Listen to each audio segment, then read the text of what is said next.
Graça e paz, seja bem-vindo a mais uma lição da Carta de Paulo aos Efésios. Na lição passada, estudamos o capítulo 2, do verso 11 ao verso 22, a reconciliação com o povo de Deus. Vimos naquela lição que esse texto se divide em 3 partes. O capítulo 2, do verso 11 ao verso 12, ele falou da situação dos gentios outrora. Os gentios estavam separados, sem apreço, sem Cristo, sem ser do povo de Deus, sem participar das alianças, sem esperança, sem Deus. Nos versos 13 ao verso 18, Paulo apresenta uma mudança nessa situação. Mas agora, os gentios foram aproximados, unificados e pacificados. Houve a reconciliação com o povo de Deus. Nos versos 19 ao verso 22, Paulo conclui dizendo: assim, os gentios já possuem cidadania, filiação, edificação e são habitados por Cristo. Prosseguindo o nosso estudo, a realização do propósito de Deus para a igreja, iremos refletir sobre o capítulo 3, do verso 1 ao verso 13, a revelação do mistério de Deus. E isso já nos traz alguns questionamentos e algumas reflexões. Qual a razão da prisão de Paulo? Que revelação Paulo recebeu de Deus? Qual o mistério oculto de Deus? Qual o papel da igreja? E qual a importância da igreja? Veremos a resposta para esses questionamentos durante o estudo desta lição, iniciando pelo versículo 1. Por esta causa, eu, Paulo, sou o prisioneiro de Cristo Jesus, por amor de vós, gentios. Observe que Paulo se apresenta não como prisioneiro de Roma, mas como prisioneiro de Cristo Jesus.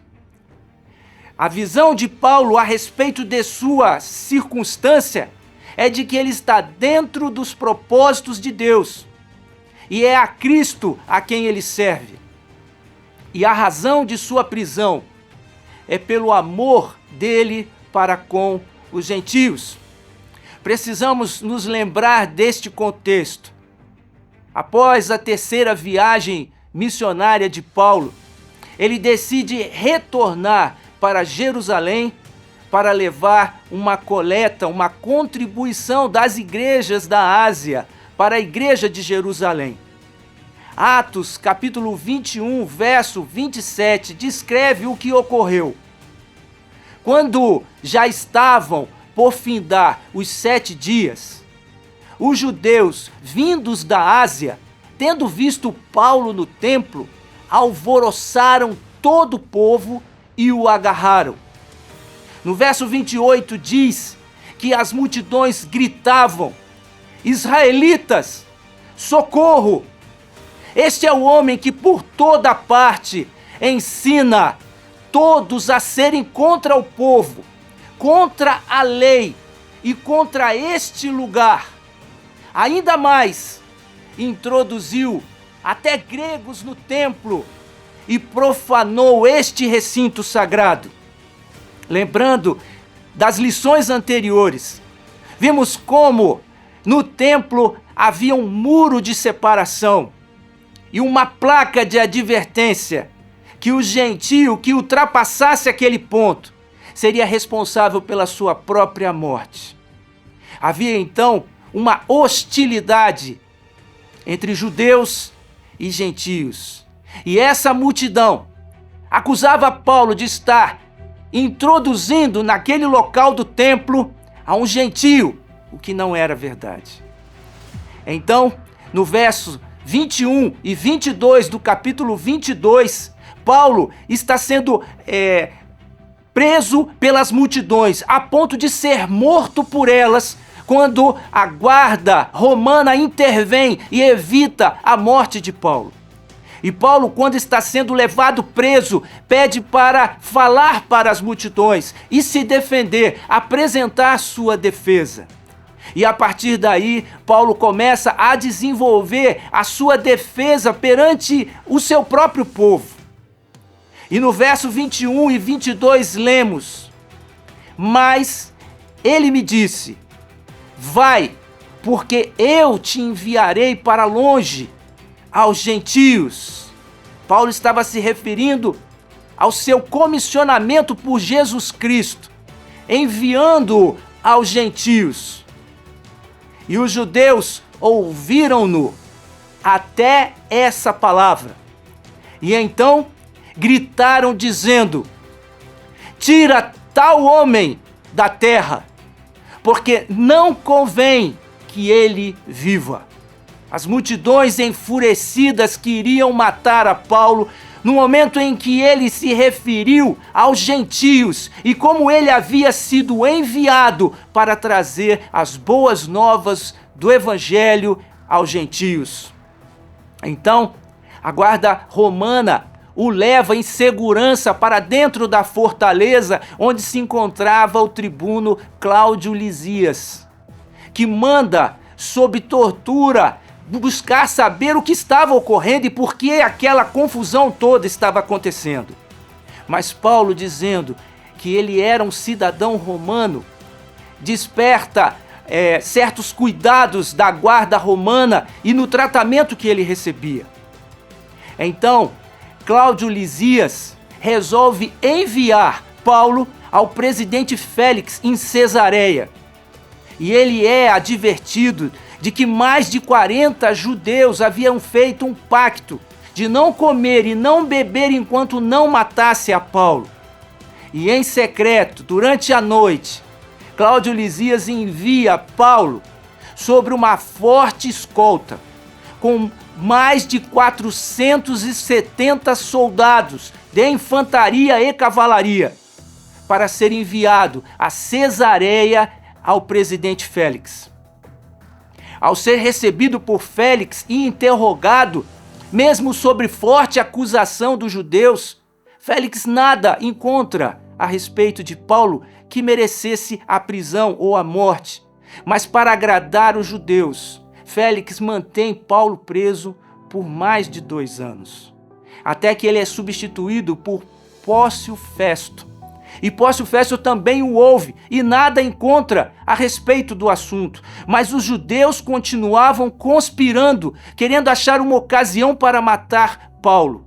Então Paulo recorre a César para que fosse julgado em Roma. Festo ainda procura ouvir o rei Agripa e Berenice para ter o que mandar de acusação para Roma, mas nada encontra. Assim, Paulo é levado preso até Roma, onde ele escreve a carta aos Efésios. Por essa razão, Paulo estava preso, por amor aos gentios, por ter sido enviado por Jesus Cristo para revelar o mistério de Deus que havia sido revelado a Paulo e deveria ser transmitido aos gentios. A partir do verso 2 do capítulo 3 de Efésios, prosseguindo, lemos: se é que tendes ouvido a respeito da dispensação da graça de Deus a mim confiada para vós outros. Então Paulo revela que há uma dispensação da graça de Deus para os gentios, confiada a Paulo.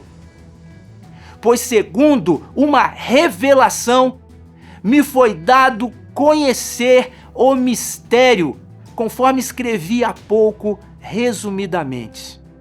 Paulo toma conhecimento dessa dispensação da graça de Deus, não por homem algum, mas por revelação, porque Deus havia revelado a Paulo esse mistério.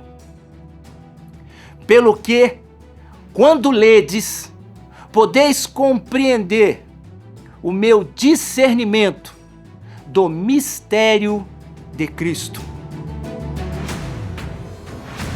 Paulo vai, a partir de agora, abordar o mistério de Cristo. Ele apresenta como um espetáculo em que as cortinas estão fechadas e as pessoas não têm acesso, não têm compreensão, não têm conhecimento a respeito desse mistério de Cristo.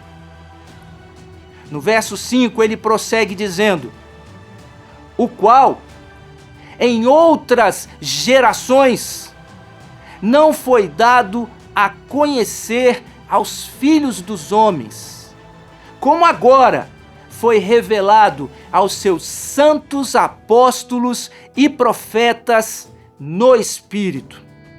Paulo está apresentando aqui que o mistério não havia sido dado a conhecer aos filhos dos homens, como agora foi revelado. Na verdade, no Velho Testamento, vemos flashes da revelação de Deus a respeito deste mistério de Deus.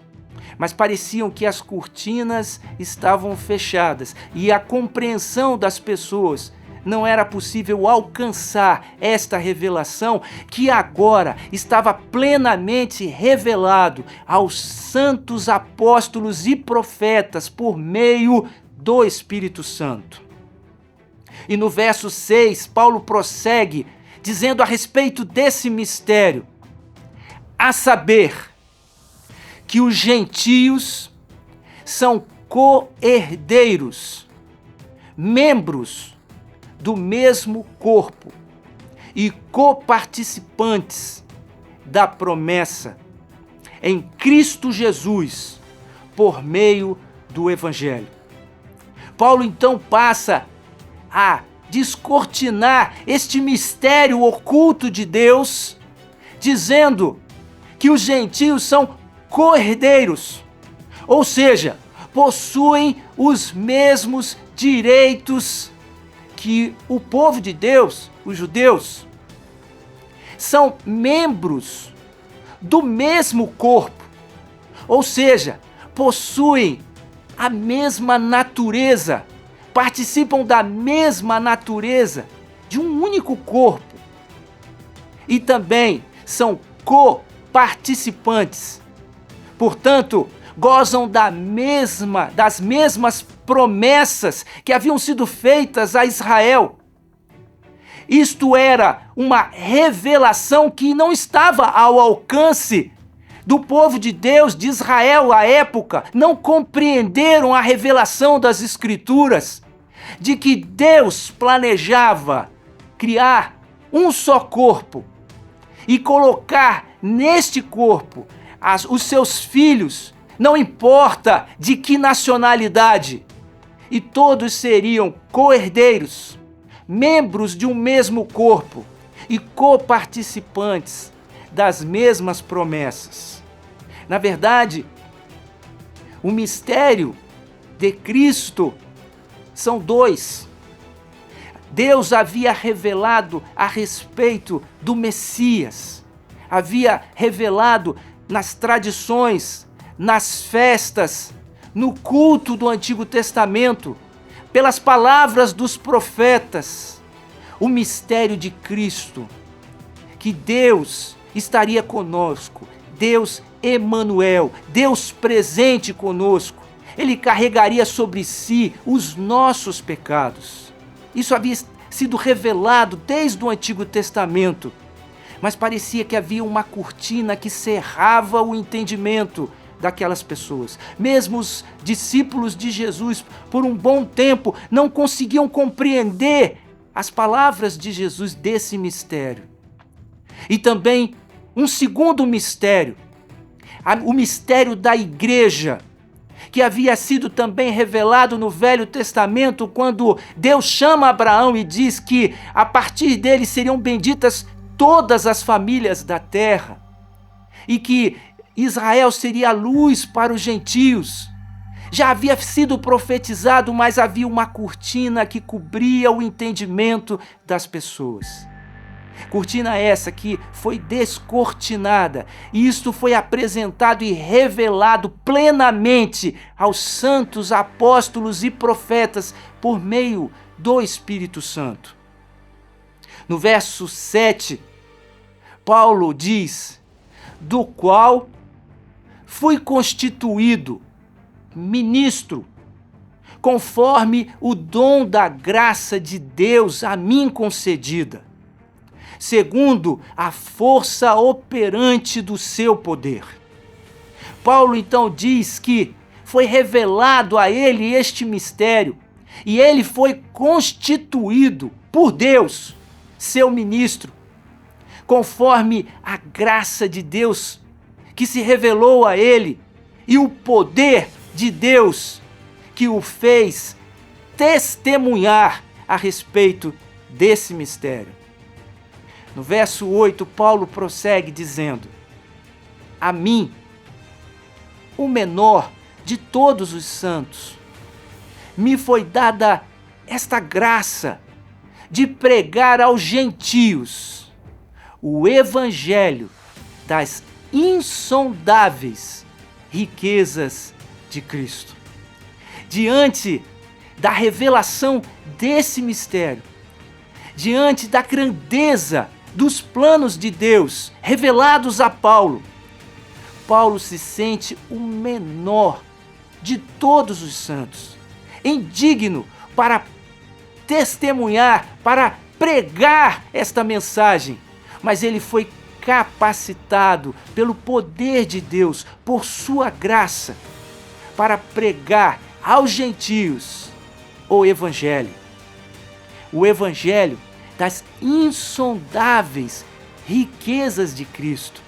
E com isto Paulo quer dizer a inesgotável riqueza que há em Jesus Cristo, que por mais que tentamos compreender, não conseguiremos esgotar a grandeza, a riqueza que há nos planos de Deus em Jesus Cristo para nós, os gentios. No verso 9, Paulo prossegue dizendo: não somente pregar o evangelho das insondáveis riquezas de Cristo, mas também manifestar, trazer luz, trazer conhecimento de qual seja a dispensação do mistério, desde os séculos, oculto em Deus que criou todas as coisas. Então Paulo tem essa missão de pregar o evangelho e manifestar esse mistério oculto em Deus, não conhecido pelos homens e também pelos anjos. No verso 10, Paulo prossegue dizendo: para que, pela igreja, a multiforme sabedoria de Deus se torne conhecida agora dos principados e potestades nos lugares celestiais. Paulo vai falar da multiforme sabedoria de Deus. E essa sabedoria multiforme, policromática, de muitas cores, de riqueza, de diversidade, da sabedoria de Deus, estava revelada pela igreja. Na igreja é possível ver esta multiforme sabedoria de Deus, que somente agora, por meio da revelação desse mistério oculto, revelado pelo Espírito Santo aos santos apóstolos e profetas, era dado conhecimento não somente aos homens, mas também aos principados e potestades nos lugares celestiais. No verso 11, Paulo prossegue dizendo: segundo o eterno propósito que estabeleceu em Cristo Jesus, nosso Senhor. Paulo está dizendo que este mistério oculto de Deus não é algo que surge por acaso, repentinamente, mas é algo que tem sido planejado desde a eternidade com Deus. E Deus, já lá na eternidade, havia colocado um plano, um decreto de revelar a sua vontade, que é os seus escolhidos, o seu povo, a sua igreja, que ele estabeleceu em Cristo Jesus, nosso Senhor. No verso 12, Paulo conclui dizendo: em Jesus, pelo qual temos ousadia e acesso com confiança mediante a fé nele. Esse é o propósito de Deus, que todos tenhamos acesso a Deus com ousadia e confiança mediante a fé em Jesus Cristo. No verso 13, Paulo conclui: portanto, vos peço que não desfaleceis nas minhas tribulações por vós, pois nisto está a vossa glória. A igreja poderia estar se perguntando: mas o que aconteceu com Paulo? Ele foi a Jerusalém para levar uma oferta nossa para a igreja de Jerusalém, e todo esse mal aconteceu a ele. Ele foi preso, mantido encarcerado por mais de 2 anos, quase foi morto. E agora chega a Roma, nessa condição, encarcerado, de onde ele nos escreve. O que está acontecendo? Será que Deus o abandonou? E Paulo diz assim: não desfaleceis nas minhas tribulações por vós, pois nisso está a vossa glória. Para isso eu fui comissionado, para revelar o mistério de Deus, a dispensação da graça de Deus a vocês. Esse é o plano de Deus, revelar suas riquezas insondáveis. Em vez de olhar para a tribulação, Paulo mirava na glória, na soberania em Deus e na confiança de que o seu plano seria cumprido. Portanto, Paulo tinha autoestima. Ele sabia que ele tinha valor, que Deus estava na direção e no controle de toda a situação. E isso nos leva a refletir sobre esse texto. E eu queria apresentar esta peça, este cenário que Paulo vem descrevendo a respeito do mistério oculto de Deus. E gostaria de fazer isso tendo como texto base João capítulo 1. No versículo 1 e 2 diz: no princípio era o Verbo, e o Verbo estava com Deus, e o Verbo era Deus, e ele estava no princípio com Deus. No princípio é que Deus decide nos escolher e em amor nos predestinar. No princípio, em Deus, Deus planejou o seu povo. João, capítulo 1, prossegue dizendo: todas as coisas foram feitas por intermédio dele. E sem ele, nada do que foi feito se fez.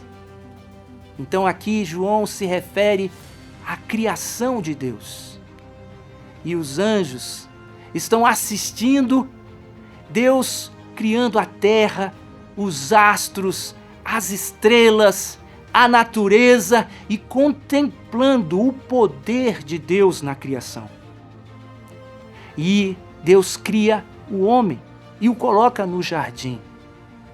Mas Romanos capítulo 5, verso 12, fala a respeito da queda deste homem. Portanto, assim como por um só homem entrou o pecado no mundo, e pelo pecado a morte, assim também a morte passou a todos os homens, porque todos pecaram.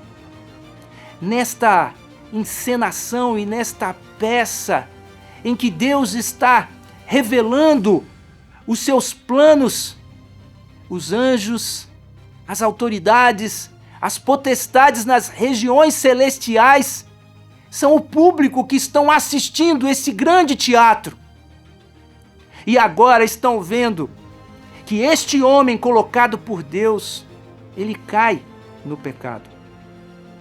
E o pecado se espalha por toda a humanidade, ao ponto de em Gênesis capítulo 7, 23, lermos: assim foram exterminados todos os seres que havia sobre a face da terra. O homem e o animal, os répteis e as aves dos céus foram extintos da terra. Ficou somente Noé e os que com ele estavam na arca.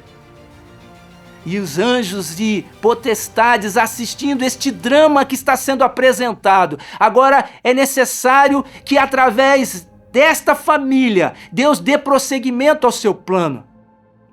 E Deus chama a Abraão em Gênesis capítulo 12, verso 2 e 3. De ti farei uma grande nação, e te abençoarei, e te engrandecerei o nome. Sê tu uma bênção. Abençoarei os que te abençoarem, e amaldiçoarei os que te amaldiçoarem. Em ti serão benditas todas as famílias da terra. E por meio desta família de Abraão, Deus cria um povo, o povo de Israel. E esse povo de Israel vai ser escravizado no Egito e vai ser libertado por Deus dessa escravidão. E Jeremias 32, 21 diz: tiraste o teu povo de Israel da terra do Egito, com sinais e maravilhas, com mão poderosa e braço estendido e com grande espanto. Então, os anjos assistem como este povo ocupa a terra prometida e, estando na terra prometida, se afastam de Deus e se entregam à idolatria e ao pecado, ao ponto de Deus ter que decretar a este povo o cativeiro. E lemos em Romanos 10, verso 21, quanto a Israel, porém, diz Isaías, todo dia estendia as mãos a um povo rebelde e contradizente. Parecia não haver solução para este drama da humanidade.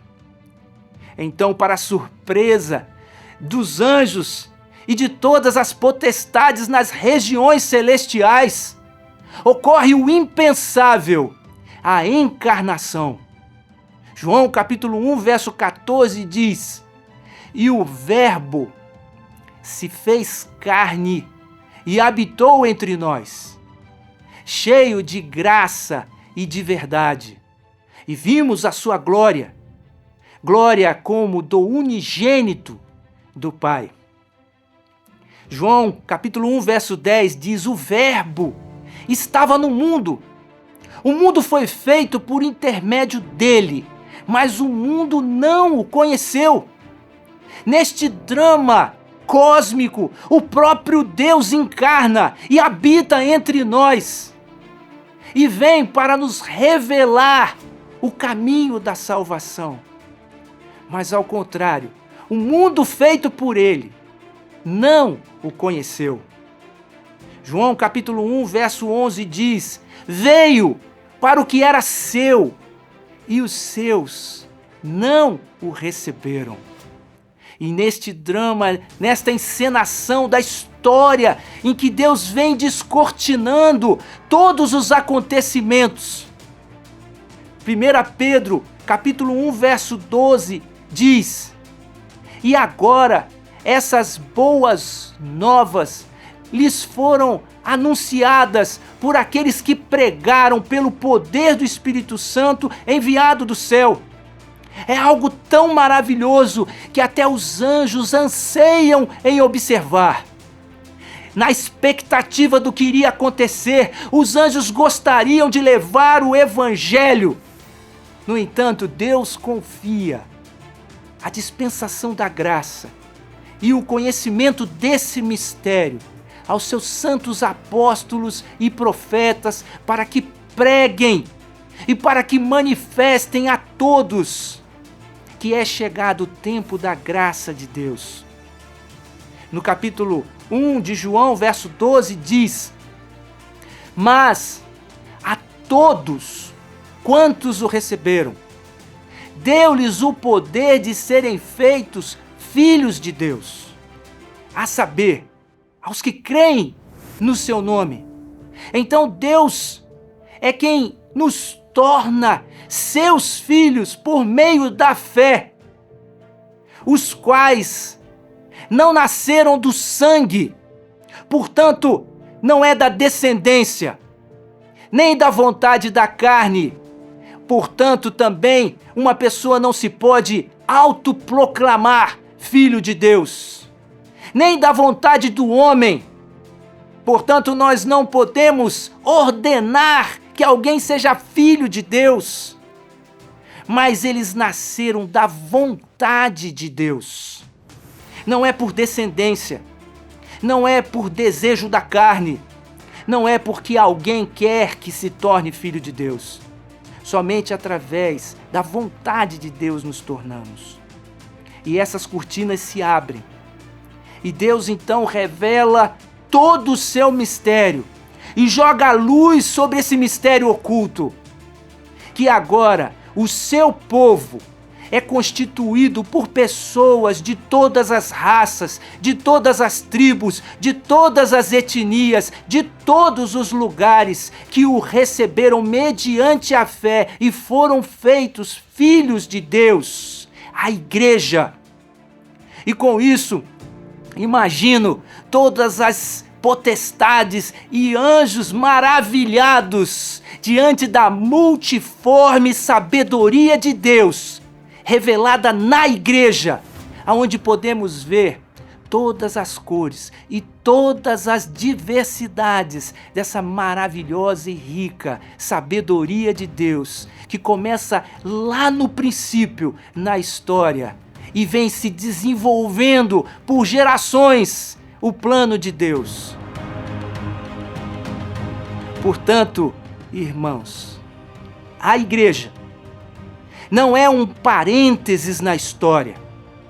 A igreja não é o plano B, não é um desvio de percurso, não é uma alternativa por uma falha num plano, mas a igreja é o centro do plano de Deus, concebido na eternidade, para revelar a multiforme sabedoria de Deus, que agora é manifesta a todas as potestades nas regiões celestiais e deve ser pregada a todas as pessoas e manifestado esse mistério de Deus.